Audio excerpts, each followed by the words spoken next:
So tell us about your book that's coming out soon. So my book comes out on the 24th, and it's called Freefall, and it's a contemporary conspiracy thriller. It's the sequel to a book that came out last year called Pendulum. And they're both very fast-paced, action-packed, contemporary thrillers that take place in a world of social media, high technology. Pendulum opens with John Wallace standing on a chair. He's a man who lives in London. He's a war photographer, photojournalist, and he's standing on a chair with a noose around his neck. Oh. And there's a masked killer who's going to hang him in his living room. And Wallace manages to escape. And the book is about him tracking down this killer, finding out why he's been targeted for death. He's done something that has meant that this person wants to kill him. And it's all inspired by the fact that we're all connected to each other through social media and technology in ways that we've never been before. And Freefall builds on that. So I describe the books as kind of like the thin end of a wedge, and it opens up as the books progress. So Pendulum is the first in a trilogy. Freefall is the one that's coming out in 2 weeks. And Aftershock is the third book, which will be out next year. Oh, and how do you plan on a trilogy? Do you map out each book, or does it sort of just come to you? Yeah, I have a very rough plan for each book. And then with these books, I plan them out in a lot of detail as I got to each book, as I got to the writing of each book.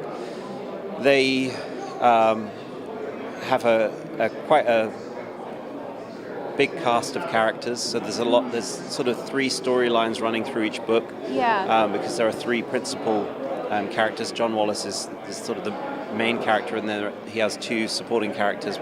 Patrick Bailey, who's a London police officer, and Christine Ash, who's an FBI agent based out of New York, the New York field office. So they each have their own storyline that kind of weaves together. So they're quite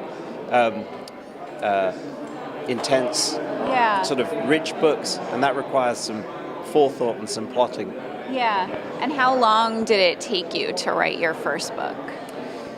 So I wrote half of Pendulum, and I also work as a screenwriter, and I got commissioned to adapt David Mitchell's novel Number 9 Dream when I was exactly halfway through Pendulum. And I said to my agent, this is going to be really frustrating to just put this book aside while I work on the screenplay.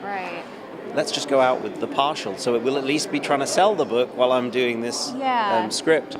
And she was quite resistant. My wonderful agent was quite resistant, but I managed to convince her, and we went out, and Pendulum sold. I think we got the first offer within 4 days of submission. It was really, really quick, and nobody knew how it ended. So I may try doing that in future. Maybe by not having an ending, it made it more enticing. But no, my publisher, my editor, was fantastic and took the chance that we'd be able to, I'd be able to finish the book up to the same standard as the first half, and it was very, very sort of. So those were like good instincts for you to do that. It's rare that they pay off like that. So it was a bizarre thing. I just had this feeling that I shouldn't be wasting time. We could be doing something while I was adapting this other book. And what advice do you have for aspiring writers? So there's all the typical advice that people give about reading lots, which you have to. And writing lots, which you have to. You have to. I wrote 2 books before Pendulum. And I write screenplays, so I have a lot of words have passed through these fingers and through this brain, and it just teaches you how to put things together in a way that's going to be interesting to people. But I'd say the biggest piece of advice I have for aspiring writers is to live an interesting life. Meet interesting people, put yourself in interesting situations, expose yourself to the things that are going to stimulate interesting stories. Because ultimately, the thing that sets authors apart is themselves, what they can bring, their perspective of the world, what they can bring, that vision they can bring to the world.